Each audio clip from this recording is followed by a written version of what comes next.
ചേട്ടൻ എങ്ങനെയാണ് പരിചയം? ഞാൻ അയൽവാസിയാണ്. എൻ്റെ വീട് അടുത്താണ് ഇവിടെ. നമ്മൾ എപ്പോഴും കാണാറുണ്ട്. പയ്യനെ കാണുമ്പോൾ മാമ എന്ന് പറഞ്ഞ് കൈയെടുത്ത് കാണിക്കാറുണ്ട്. എന്നിട്ട് പോവും. നല്ല ചെറുക്കനായിരുന്നു. എന്ത് സംഭവിച്ചെന്ന് ചോദിച്ചു കഴിഞ്ഞാൽ നമുക്ക് തന്നെ അറിയില്ല. ചില ഇങ്ങനെ പെട്ടെന്നൊരു സംഭവം നടന്നപ്പം എല്ലാവർക്കും ഒരു ടെൻഷനായി. ചേട്ടന് പ്രതിയെ പരിചയമുണ്ടോ? പരിചയമുണ്ട്. എൻ്റെ വീട് ഇതാണ്. ഈ ഫ്രണ്ട് കിടന്ന എൻ്റെ വീട്. ഇവിടെ എപ്പോഴും കാണാറുണ്ട്. ഇല്ല പോകുമ്പോൾ എല്ലാം കാണും. നമ്മൾ പയ്യന്മാരായതുകൊണ്ട് അങ്ങനെയുള്ളതില്ല. കാണുമ്പം മാമാന്ന് ആക്കിയിട്ട് കൈ കാണിച്ചിട്ട് പോകും. അത്രയുള്ളൂ. സ്വഭാവം നമ്മളെ കണ്ണിൽ വേറെ ഇവിടെ ഒന്നും കാണുന്നില്ല. ഇനി പുറത്ത് പോകുമ്പോൾ എങ്ങനെ നമുക്കറിയില്ല. ഇവിടെയൊക്കെ ക്ലിയറാണ്. പുറത്ത് പോകുമ്പോഴേ നമുക്കറിയാൻ പറ്റില്ലല്ലോ പയ്യന്മാർ സ്വഭാവം. ഇതിന് മുമ്പ് ഇങ്ങനത്തെ അങ്ങനെ ഒന്നും ഉണ്ടായിട്ടില്ല.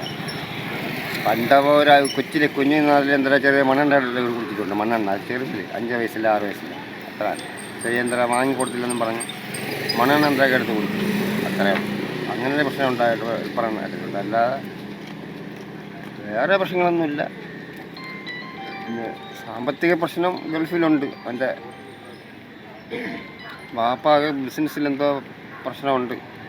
അതുണ്ട്. അത് ഇവനുമായിട്ട് ബന്ധമില്ല. ഇവനല്ലല്ലോ ചിലവിടാവുന്ന പൈസ അവരല്ലേ ചിലവാക്കണം.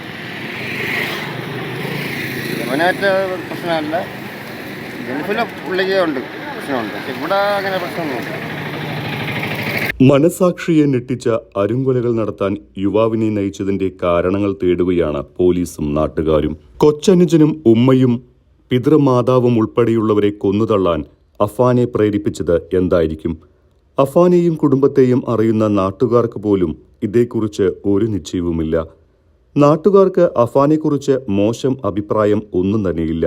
ശാന്ത സ്വഭാവിയായി മാത്രം കാണപ്പെടുന്ന അഫാൻ ഇതൊക്കെ എങ്ങനെ ചെയ്യുമെന്ന് വിശ്വസിക്കാനാകുന്നില്ല എന്നാണ് നാട്ടുകാർ പറയുന്നത്. സാമ്പത്തിക പ്രതിസന്ധിയെ തുടർന്നുള്ള അനിശ്ചിതത്വമാണ് കുടുംബാംഗങ്ങളെ ഉൾപ്പെടെ കൊലപ്പെടുത്താനുള്ള കാരണമെന്നാണ് യുവാവ് പോലീസിന് നൽകിയ ആദ്യ മൊഴി. ഇത് പൂർണ്ണമായും പോലീസ് വിശ്വസിച്ചിട്ടില്ല. വിവാഹം നിരസിച്ചതിലുള്ള പകയാണ് ക്രൂരകൃത്യത്തിന് യുവാവിനെ പ്രേരിപ്പിച്ചത് എന്ന സൂചന ലഭിച്ചതിനാൽ അത് സംബന്ധിച്ചും അന്വേഷണം തുടങ്ങിക്കഴിഞ്ഞു. 6 മണിക്കൂറിനുള്ളിലാണ് പ്രതി 5 കൊലപാതകങ്ങൾ നടത്തിയത്.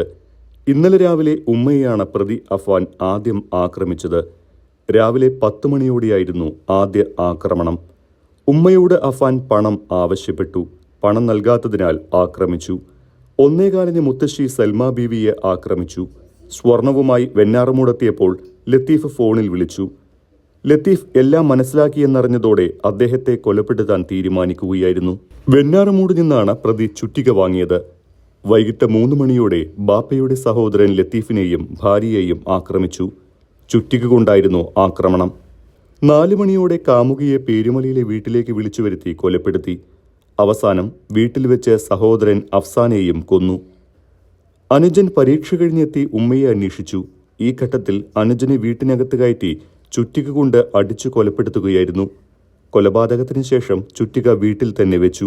കുളിച്ച് വസ്ത്രം മാറിയ ശേഷമാണ് സ്റ്റേഷനിലെത്തി പ്രതി കീഴടങ്ങിയത് എന്നാണ് സൂചന.